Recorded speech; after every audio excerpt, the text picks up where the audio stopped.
Okay, so I made my top 10 worst movies of 2015 a few days ago, and now I'm doing the top 10 best movies of 2015, and I'm not really sure what it is, but I really like making the top 10 worst list a lot better, because you can always like rip on the movie and make it sort of like a lot more entertaining to make and watch, and you can say whatever you want about Pan, but when you come to like the top 10 best movies, every movie you have to say has to end with like praise be, we cannot insult this movie, praise be, it's the best. Nothing will stand in our way. I will finish what you started.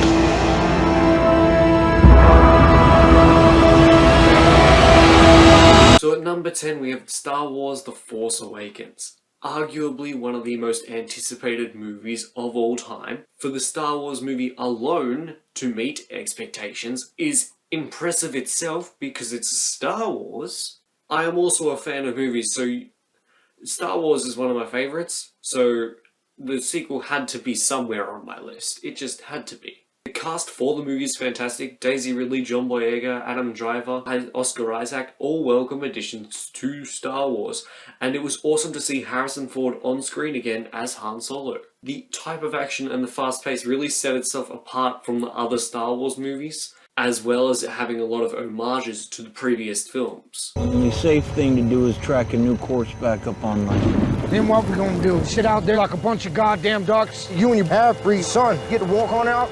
I'm talking to you. So The Revenant has amazing performances, amazing director, and an amazing cinematographer. So really, this movie has everything going for it. It has a great story as well. The direction is unfathomable, and I have not seen anything like it ever before. Every element in the cinematography to the direction to the acting works as perfect as it possibly could, which is something I rarely see, and it's amazing to see that. The cinematography is freaking amazing. The compiled shots, this film is just visually the best movie of the year for me. It's just visually the best.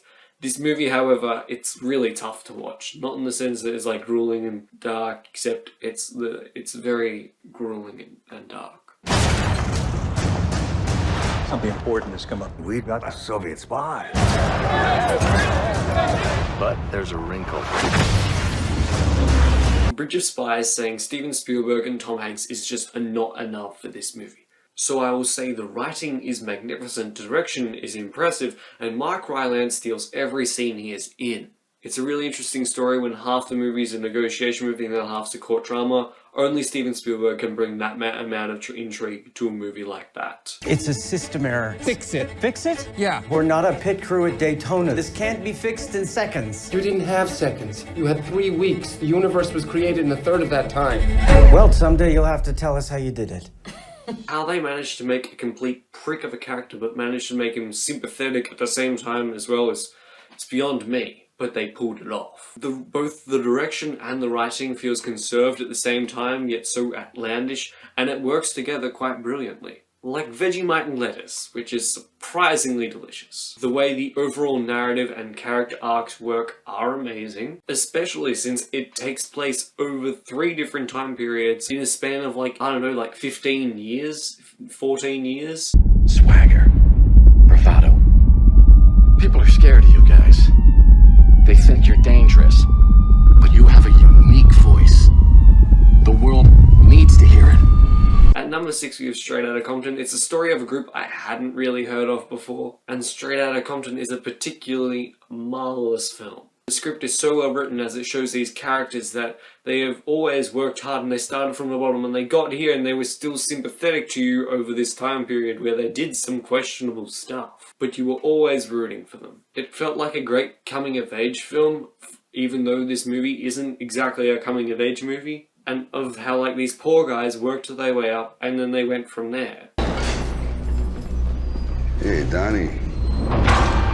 Your father was a great man to me. I don't know him. Ain't got nothing to do with me. Well, I think you could be great too.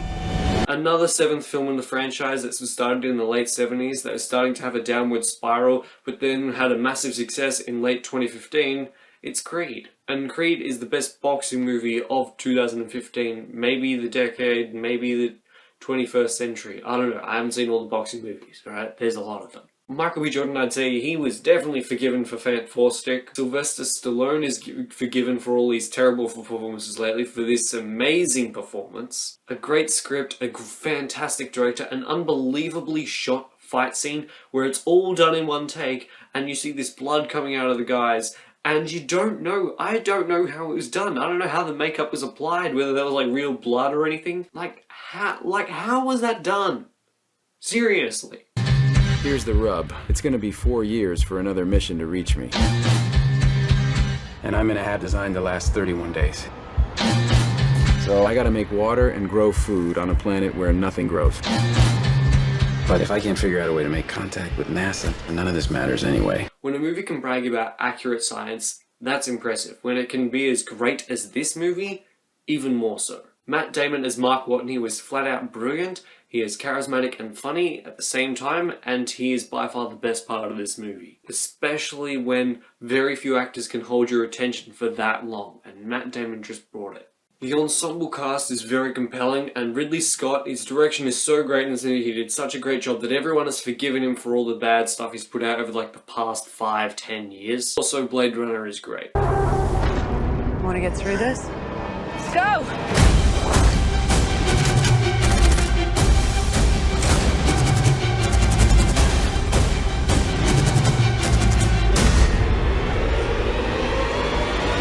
I'm gonna call out and say that Mad Max Fury Road is one of the greatest action movies of all time. It's a big claim and it truly deserves it. For what is basically a 2-hour chase scene, it's mind-blowing. The stunts and like the sweeping wide shots are unparalleled to anything I have seen, including The Revenant.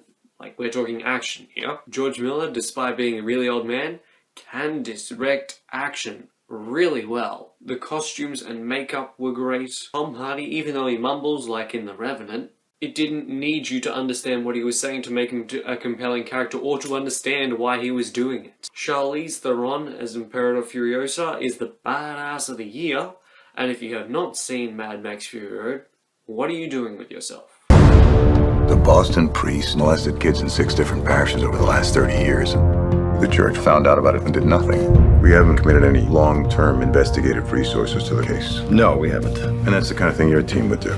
Spotlight. A movie done on such a controversial topic, a topic that needed so much more light shown on it, and this movie, if they did it wrong, it was going to screw up everything, but they did it right, and they did it right really well, so it worked out well. Direction is so on point, with so many names, numbers, and like anecdotes that just keep flying through like different people throughout the movie, but whenever the movie brings it up, you know which one they're talking about. Every time. The acting is terrific from everyone, and the film has so many oh my god moments, including the most haunting montage I have ever seen. Spotlight deserves this spot, because after you watch it, you will need a cold shower. School was great, alright? What was that? I thought you said we were gonna act casual. Riley, is everything okay?